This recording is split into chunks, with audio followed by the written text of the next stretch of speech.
అసలు బాలయ్య బాబుకు తెలిసి మాట్లాడతాడా? తెలవక మాట్లాడతాడా? గింత గూడా అర్థం గాదు.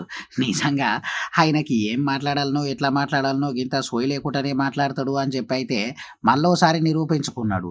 అగ చూడుర్రి ఏం మాట్లాడుతున్నాడో. ఏదో చిరంజీవి గారు గట్టిగా అడిగితే అప్పుడు ఈయన వచ్చాడంది అబద్ధం. గట్టిగా ఎవడు అడగలేదు అక్కడ. అది మీరు అన్నారు ఇందాక, ఏదో గట్టిగా అడిగితే ఈయన వచ్చాడు మళ్ళీ కలవడానికి, లేకపోతే ఏదో సినిమాటోగ్రఫీ మినిస్టర్ కలవమన్నారు అని. ఏంటంటే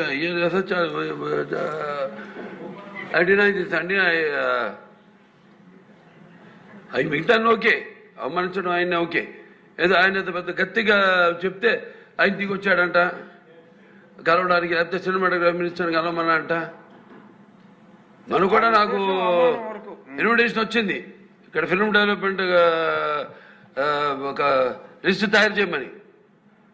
నాది 9వ పేరు వేశారు.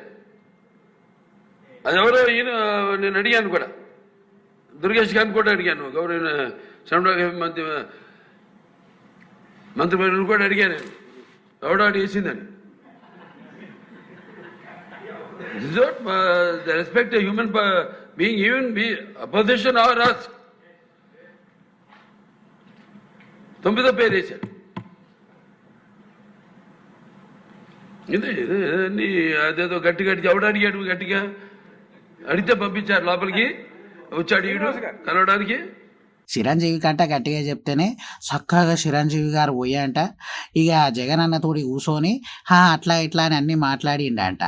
జగన్ గట్టిగా పిలుస్తే పోయిండంట.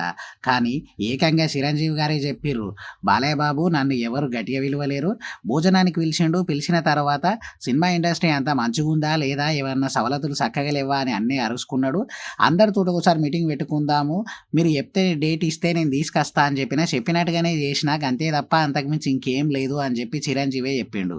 ఏం తెలివి లేకుండా మాట్లాడతాడో ఏమో తెలియదు కానీ బాలయ్య బాబు గారు అయితే గిట్లనైతే మాట్లాడుతుండు.